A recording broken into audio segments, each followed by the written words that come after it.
Making a welcome appearance at Renkum was the fantastic Fairey Swordfish, a torpedo bomber that was hugely effective in World War II, even though some claim it was obsolete even before the war started. But even better than that was that in the audience watching it fly was a former swordfish observer who later found fame in a totally different field.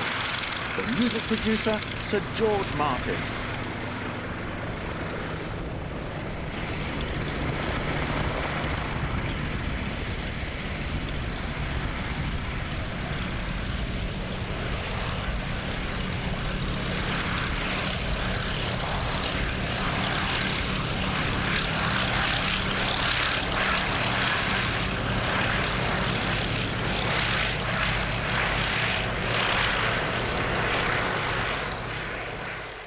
A wonderful aircraft.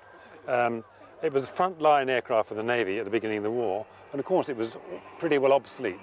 With this torpedo underneath it, it had a top speed of 90 knots, which is about just under 100 miles an hour. But it was enormously reliable. It had incredible success. It destroyed half the Italian fleet at Taranto. It was responsible for crippling the Bismarck and enabled it to finish off. And in fact, I was taught by one of the air gunners in that epic flight of Lieutenant Commander Esmond against Scharnhorst. He shot down a Focke-Wulf 190 from the back of this plane with his single Lewis gun. And a cannon shell from another Focke-Wulf 190 hit the engine, knocked off one of the cylinders, and the thing kept going. Got them home. It was incredibly reliable. It did eventually crash, but that's another story. Can you show us where you were in those days? I mean, yeah, well, I was in the back of the plane, of course. It's an old biplane. It's quite a big biplane, and as I say, it flies quite slowly. But we used to clamber up. There was the pilot sat up in the front here. My position was right behind him, and then behind me was the air gunner, firing his single Lewis gun. That was just like a 303 kind of rifle ammunition, wasn't it? It's really a First World War gun, that. I mean, it's a pretty slow rate of fire. To shoot down a Focke-Wulf 190, that's amazing. Hey, a real thing. Yeah.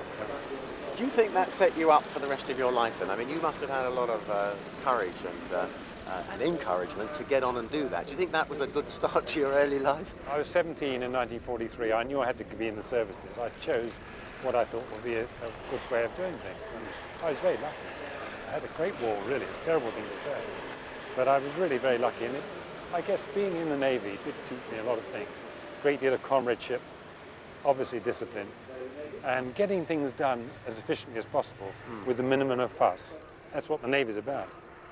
When I came out of the Navy at the end of the war, I couldn't do anything. I mean, I could fly in these things, but music was a hobby. I had no other career, but I did have a kind of fairy godfather who was a professor of music at the Guildhall, and he said, you must take up music seriously. I said, but I haven't been properly trained. He said, you're an ex-serviceman, you can get a grant to go to a music college. He arranged that for me. I went to the Guildhall School of Music for 3 years, studied music, and I was lucky then again to get a job with the MI. I was looking for a pop group. And I stumbled across a group called the Beatles.